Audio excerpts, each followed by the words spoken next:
Welcome to Dishing Up Nutrition. Today's show is brought to you by Nutritional Weight and Wellness. We're a company that specializes in life-changing nutrition, education, and counseling.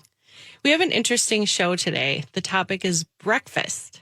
Are you someone who eats breakfast? If so, what are you eating for breakfast? There was a poll taken in 2019 that had over 2,000 Americans. The poll showed that 56% ate cereal for breakfast on a regular basis, and 58% claimed they usually just had coffee. My co-host and I want to dive into all things related to breakfast today. My name is Cara Carper. I'm a licensed nutritionist and certified nutrition specialist. I have a master's degree in holistic health. And my co-host, her name is Leah Kleinschrodt. Leah is a licensed and registered dietitian. So our company is really glad to have Leah back after a maternity leave. So it's great to be here with you in studio again, Leah. Yeah, thanks, Cara. Thanks for that introduction. It's always great to see you in studio and be here as well. And yes, that maternity leave, my little girl now is 7 months old or 7.5 months old, somewhere in that range. And so it feels like forever and yet a blink of an eye at the same time. Yeah, so I bet. Yeah. You know that you have a daughter as well. But yes, so I'm happy to be back and doing the radio and seeing clients, teaching classes and things like that. And I am also really excited for this topic this morning about breakfast. It's one of those big hot topics. It's something that we talk to every single one of our clients about when we do the counseling, or it's things that we talk about when we teach classes. And we talk about, whether or not to eat breakfast, when to eat it, because that's a big question. And most importantly, what to eat and how do we kind of marry all these factors together so that this sets us up for a day where we have optimal energy, good focus, good productivity throughout the day. Our moods are fairly even keel. And one of the biggest things is that we keep our cravings under control throughout the day.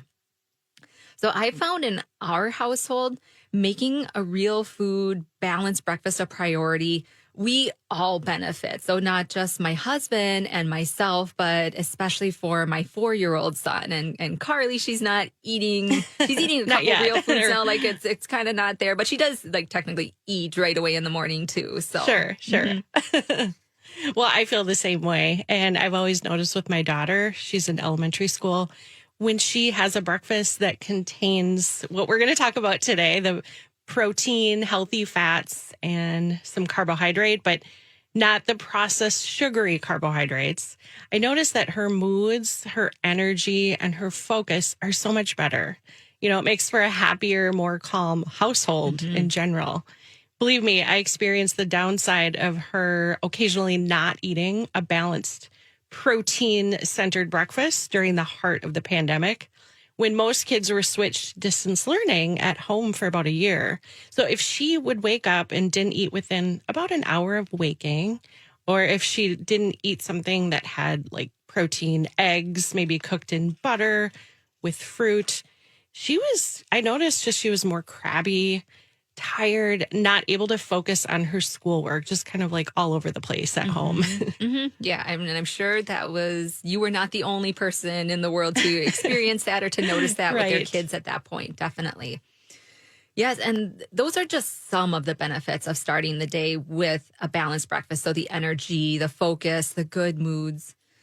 So the question for the listeners this morning is what is your motivation for taking just that little bit of time in your morning to prepare and eat a well-rounded, balanced breakfast?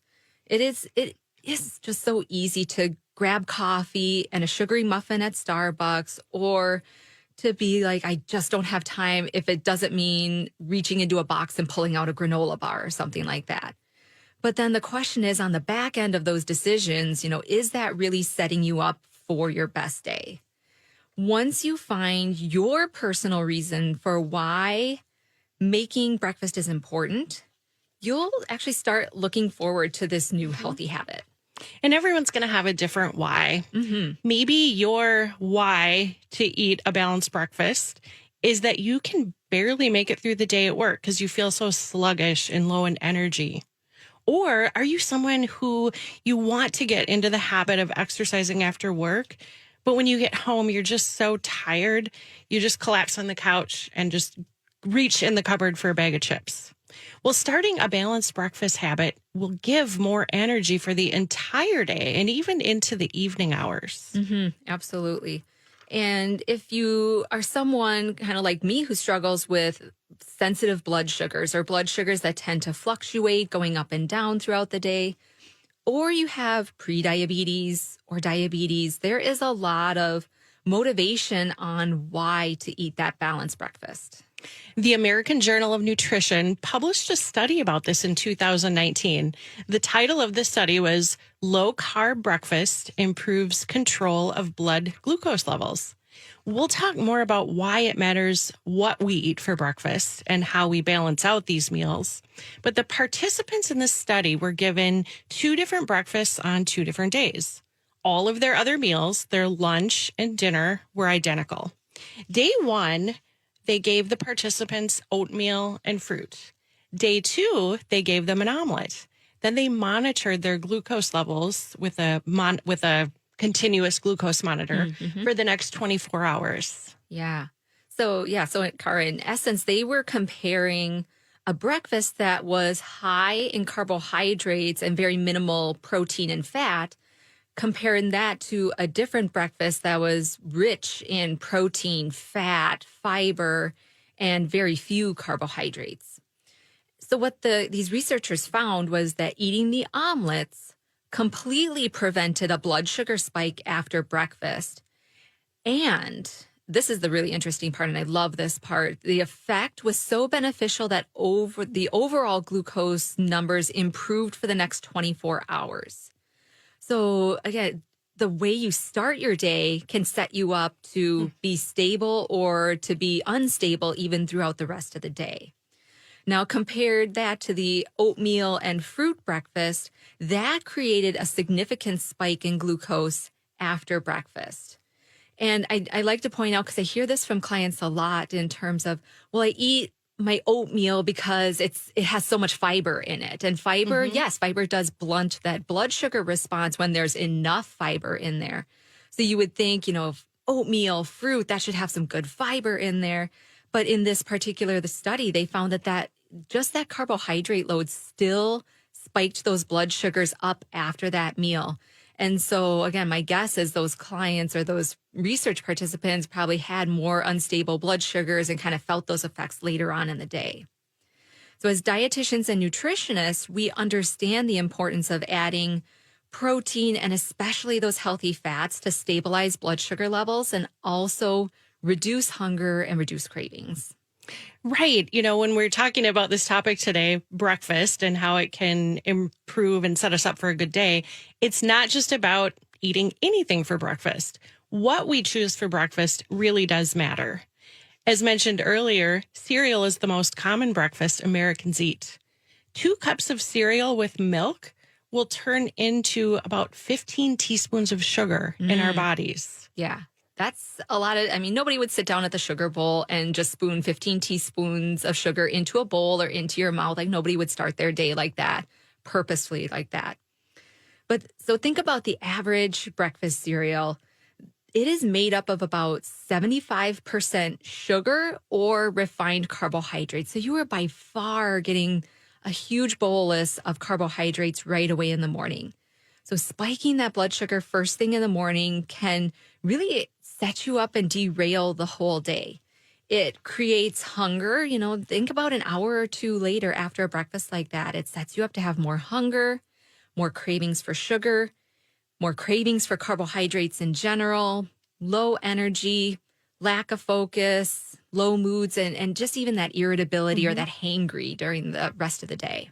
Exactly. So we're going to take a quick break. We'll talk more about all things breakfast when we come back. You're listening to Dishing Up Nutrition. And before we go to break, I am going to give you a quiz. See if you can get the answer correct before we come back from break. And no internet cheating, listeners. I am going to read off ingredients from a fairly common food. Your job is to guess what the food is. So here it goes. Whole grain oats, sugar, oat bran, cornstarch, honey, brown sugar syrup. Okay, so keep in mind that out of those 6 ingredients that I mentioned, 3 of them are sugar: the honey, and the brown sugar syrup. We will be back soon with the answer, so stay tuned. Welcome back to Dishing Up Nutrition. I'm Leah Kleinschrodt, licensed dietitian, here with Cara Carper, licensed nutritionist. Now, before break, Cara gave all of our listeners a little quiz. She listed off the top 6 ingredients from a common food label. So I'll just rehash those really quick. Whole grain oats, sugar, oat bran, cornstarch, honey, brown sugar syrup. So do any of you have any ideas what that brand or that food is? And Cara pointed out the first 3 ingredients in there are sugar. So that's that honey, brown sugar syrup, regular sugar. And I will even point out those top 6 ingredients. They're all carbohydrates. They all break down into sugar. So this is, I think you can kind of guess, this is a high sugar type of food. So did you guess a candy bar? If so, that's not the correct answer. Cara and I were talking earlier. Actually, my first guess was a granola bar. But the actual answer is Honey Nut Cheerios. So for those of you that guessed that, you were right. Almost all cereal contains 75% of the 75% of the ingredients in most cereals are coming from sugar and some kind of refined grain. So whether that's whole grain, like wheat, corn, rice, oats, something along those lines. Now, starting the day with cereal is basically like eating dessert or a candy bar. And so sometimes I'll talk to my clients about, like, we're trying to get away from eating dessert for breakfast. Today, we're talking about breakfast here in the studio, and we want to steer you kind of more in that right direction on what to eat instead of dessert for breakfast. Right. Yeah. I think that when you said granola bar, I bet a lot of people may have guessed that. Yeah. And it's not too far off. Granola bars would be very similar in the ingredient list as well. Yep. Well, so a balanced breakfast, so before break, we were just talking about the benefits of eating a protein, healthy fat, moderate carbohydrate breakfast. And, it helps with energy, focus, moods, all of that. So a balanced breakfast, it's really important for all ages and, all ages of kids and adults. But many teens specifically are really struggling these days to properly fuel their bodies. Coffee shops are the latest trend for teens. Some common drinks are the Frappuccino, bubble tea. There's this pink drink. It's called a refresher, and that has 20 to 40 grams of sugar. Chai tea, which sounds like it would be healthy, but that's actually high in sugar as well. And a caramel Frappuccino, I looked this up, it has 54 grams of sugar. So that's almost 14 teaspoons. Wow. So they order these drinks before school, during school, and after school. And frequently drinking sugary beverages is associated with weight gain, type 2 diabetes, tooth decay, and over the long term, even things like heart disease and kidney disease. Our bodies, they were not made to metabolize those high levels of sugar. Right. Absolutely. And I think a lot of teens aren't necessarily thinking about heart disease and kidney disease down the road, but working clinically with teenagers or with parents and things like that, in the case of teenagers, just more sugar or that chronic sugar intake can exacerbate things like acne or skin problems, mood swings, more anxiety, or even having problems staying awake during school. Like those are a little more short-term or noticeable effects when it comes to our kids. Now, another poll that we came across regarding kids, and this one was one of the largest polls ever done on breakfast habits. It had 14,000 Americans in this poll. The poll found that nearly all toddlers and preschool-aged children eat breakfast each day. 77% of elementary students eat breakfast every day, but only 50% of middle schoolers and 36% of high school students eat breakfast every day. So we do want to spend some time giving ideas for recipes and ways to get those right nutrients into our younger kids and our teenagers. Yeah, that's going to be in just a few minutes here. We're going to start giving some specific examples of what a balanced breakfast looks like. But Leah, you did a little research on the origin of the word breakfast. Many people probably know the word breakfast, it literally means to break a fast, meaning when we sleep, we're naturally in a fasted or a non-eating state. The practice of eating a morning meal, it's been around since ancient times, but the word breakfast started being used during Middle English, so think in the 1400s. And traditionally, the fasted state has been broken with a morning meal. So this has been going on for ever. Yeah, for a very long time. And again, just think about that term breakfast. It's exactly what it means. It's breaking the fast that happens after a night's sleep. And so it might be 8 hours, 10 hours, 12 hours, somewhere in that range. And this will vary depending on meal timing and on a person's schedule. So, I mean, for example, if you work the night shift and you sleep from 8 a.m. to 3 p.m., so it's more reverse of the typical schedule, you might be someone who breaks your fast at 4 p.m. with a meal. So maybe you call that breakfast. Maybe you just call it meal number one. Typically, people sleep from around 10 p.m. to 6 a.m., so that's their more fasting state. And so they break that fast maybe around 7 a.m. or so. It's not a hard and fast rule, but it's a good guideline to get started with a breakfast routine of eating, maybe about an hour, maybe an hour and a half or so after waking. And so, Cara, I do want to talk a little bit more about the why of eating breakfast. Yeah, the why is so important because that's really what deep down motivates people. Yeah.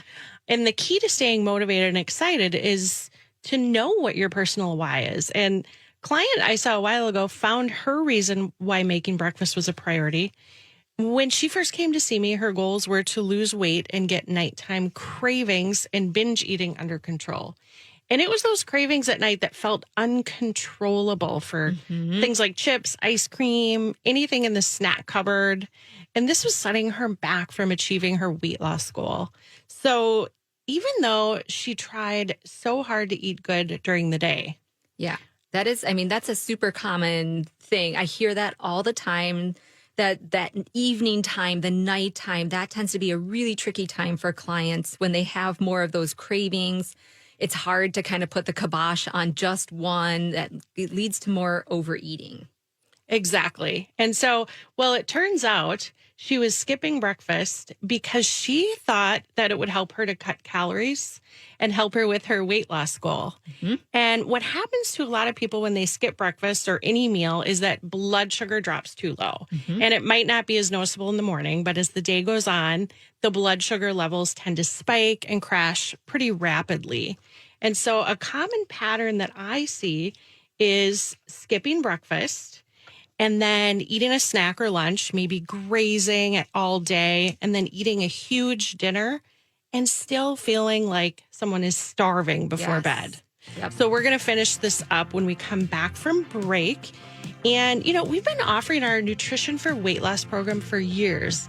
We're very excited to announce that a continuation to the series is going to be launched in a couple of days. We'll talk a little bit more about that on the other side of break. Welcome back to Dishing Up Nutrition. Our owner, Dar, has created an addition to the Nutrition for Weight Loss program that is designed to provide graduates with continued education and support. So this is a huge announcement. This is the first time we're bringing it onto the show here. So for those of you listening, mark your calendars because this will become available starting Monday. So Monday, September 26th. As of Monday, you can go to our website, weightandwellness.com, for more information and to register. So I just wanted to clarify also, again, this is a continuation of Nutrition for Weight Loss. And so it is designed to be added on after clients or students have done that foundational course, that 12-week original series. Yeah, that's very exciting that we're launching that I know in a it's couple been days. a long time coming. I know Dar, and I mean, really a whole team effort in trying to get these new offerings up and going. So again, don't go on the website today. You won't find Right. anything, but starting Monday, September 26th, you should find more information about that. And if you have questions, you can always call us or go on the website, or if you want to register, just give our offices a call. So before we went to break, Cara was telling a wonderful story about one of her clients from back in the day who got in that vicious cycle. And I see this a lot with my clients too, of kind of trying to eat light, quote, air quotes there during the day, or like intentionally or unintentionally skipping meals earlier in the day, and then having a kind of snowball and backfire on them at the end of the day, where then you're tired, you kind of don't have as much, say, I don't want to say willpower, but like barriers or being able to ward off some of those cravings. And so her client was getting stuck in that vicious cycle of overeating later in the day, but then skipping meals and snacks earlier in the day. And I notice this time and time again with my clients too, the things that people crave at bedtime or in those evening hours, it's never like chicken and broccoli and butter. Right. Yeah, it's the stuff that it's hard to stop at one, or there's no breaks to those foods. These are usually the higher carb, higher sugar, really salty, crunchy types of foods. And that's because that blood sugar has gotten too low by the end of the day. And when blood sugar gets low, that's an emergency situation to your brain. So your brain is saying, oh my goodness, I need to eat something with refined carbs or a lot of sugar to it to try to get some sugar into my bloodstream so that I can have the energy that I need.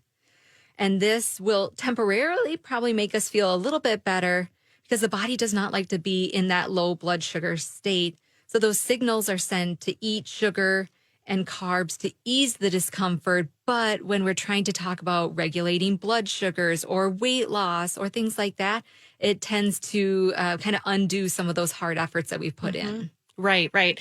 And I like what you said. It's not necessarily willpower because it's all biochemical based, right? Exactly. This low blood sugar. So I explained to her the biochemical reason for the nighttime cravings, and she was willing to start a new habit of eating more of a protein, healthy fat, and small amount of carbohydrate breakfast. And personally, she liked 2 eggs was kind of her preference, cooked in butter, sauteed some spinach and mushrooms.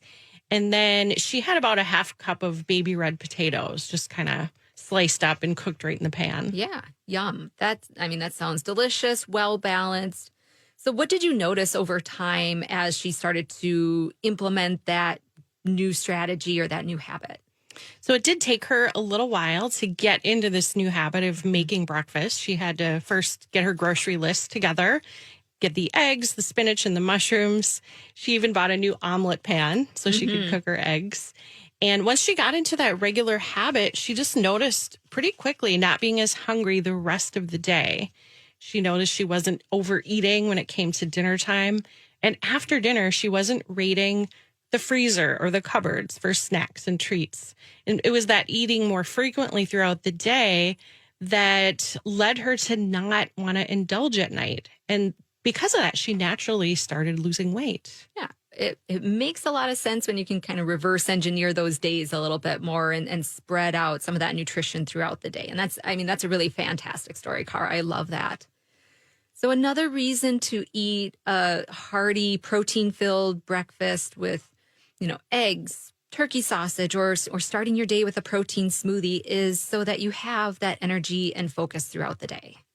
And studies have shown that including adequate protein at breakfast improves concentration, memory, energy, and it helps people feel more alert during the day.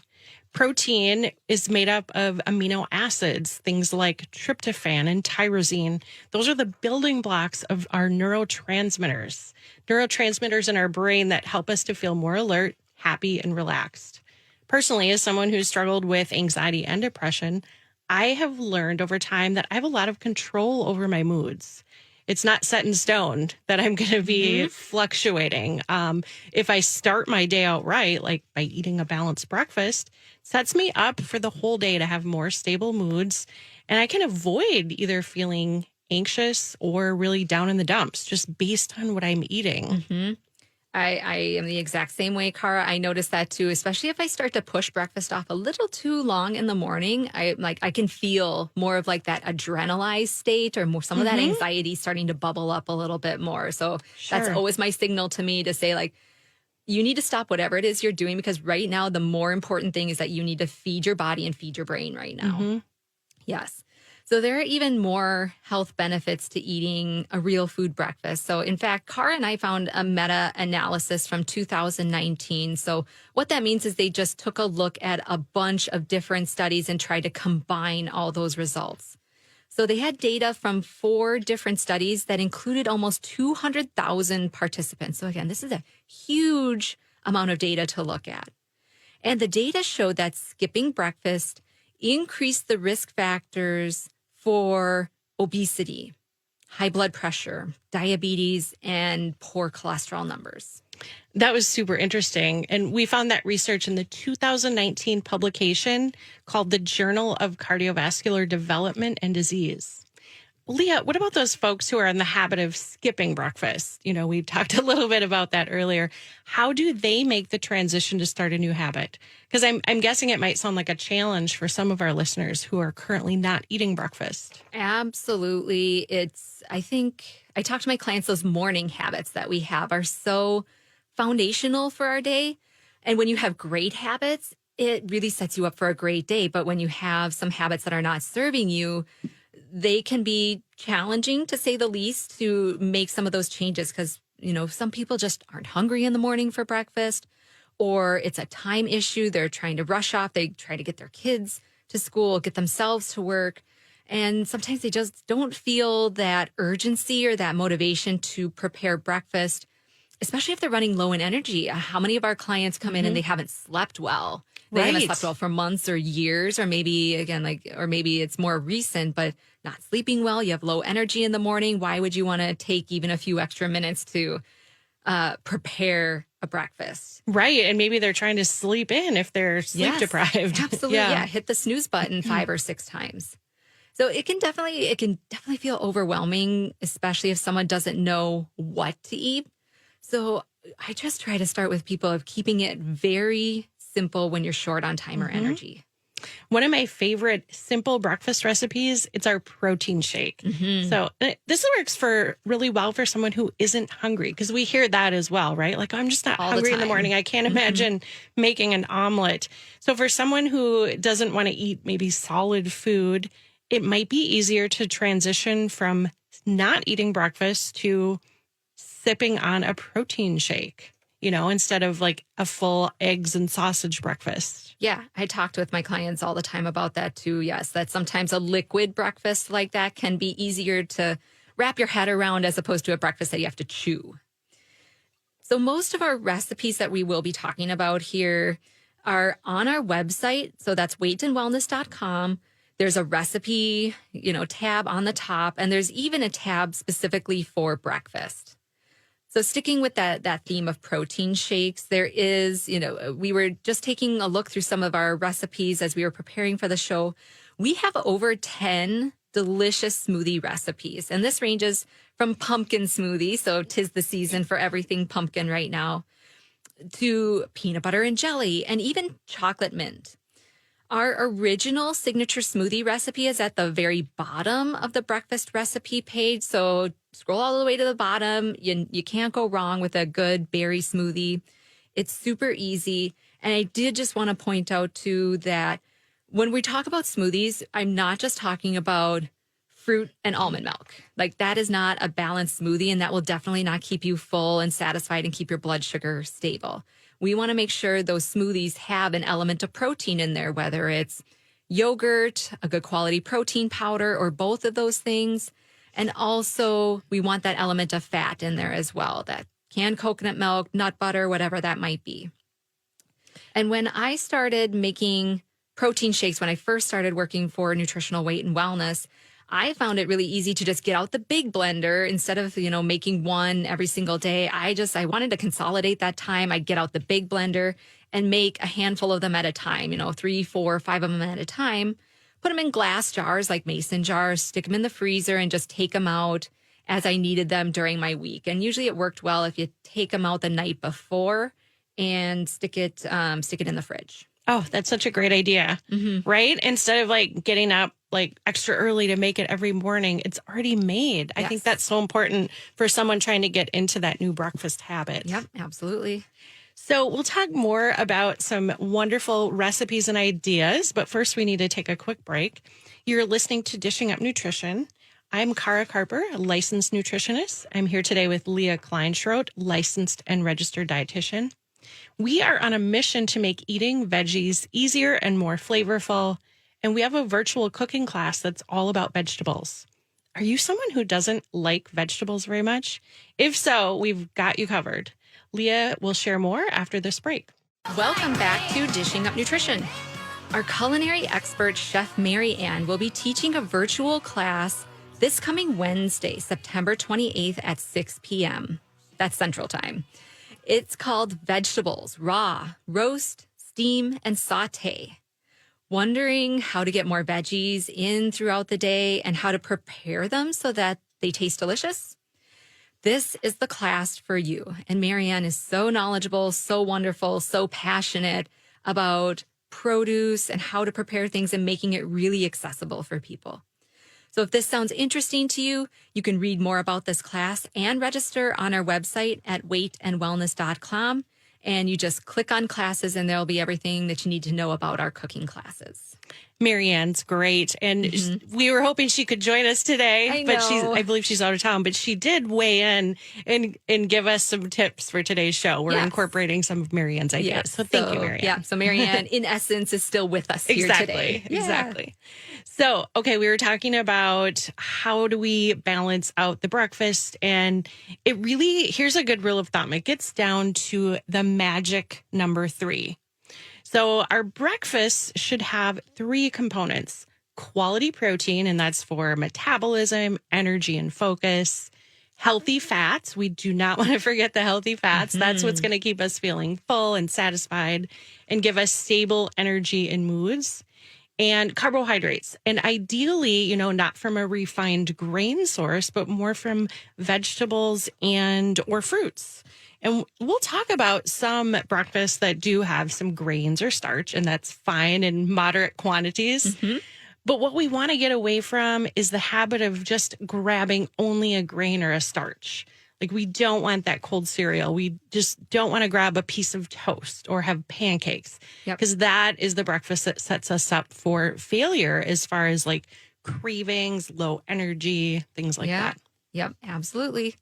So when we're talking about these things and how a lot of people like to eat that toast and that cereal, one thing it reminded me of is actually many other cultures in the world don't have separate foods for breakfast. They just kind of eat the same foods day in and day out all day long. So that it might be things like fish or rice or vegetables.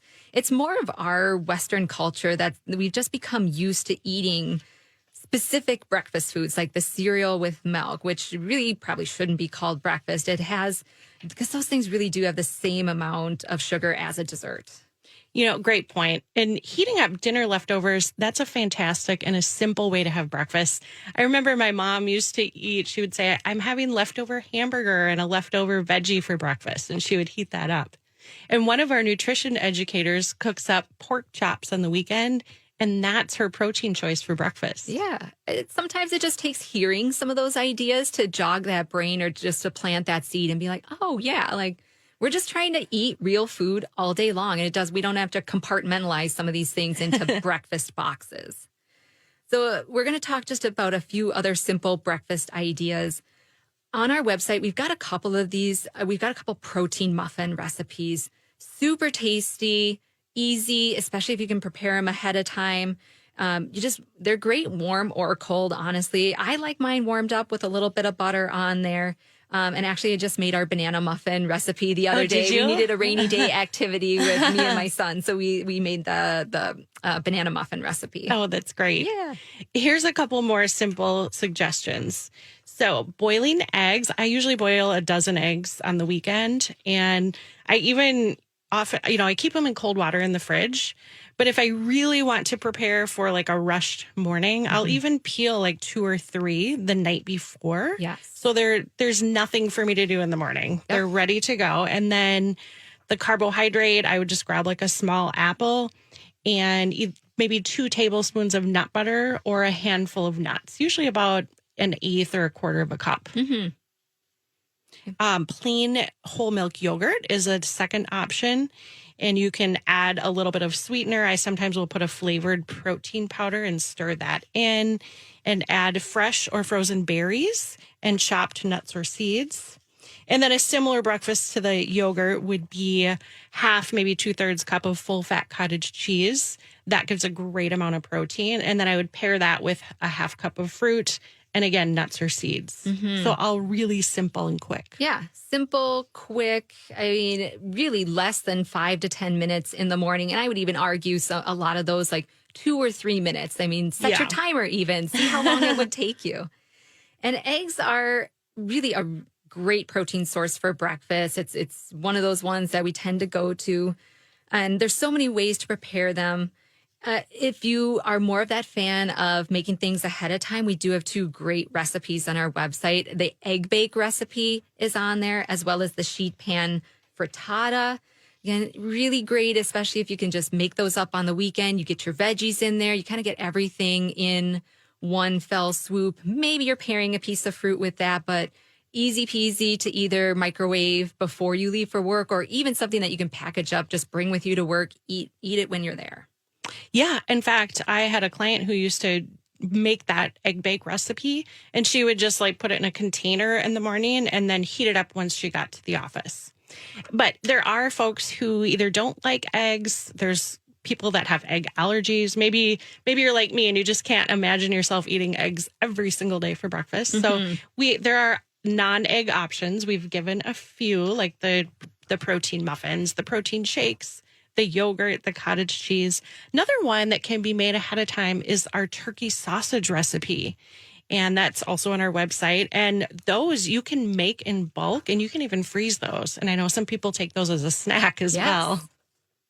Yep. That's actually one of my favorite recipes. And I love that recipe. We made those also. There was a lot of like oven time yesterday in our household. Rainy day. Yeah, exactly. Oven time. I love it. So I like to take the turkey sausage patties and just heat them up in a pan while I'm sauteing veggies in some coconut oil. And then maybe half of a sweet potato, and whether that's like microwaved or baked ahead of time, or sometimes I will just like chop that up and put it right in the pan and make kind of like a hash, or you could even do like shredded sweet potato. Yeah, no, I love that idea. And especially for more of those, that it's a savory breakfast idea. Yeah. Before, as we're kind of getting towards the end of our show, I did want to jump our discussion back to the older kids, like those teenagers or more those middle schoolers who tend not to eat breakfast.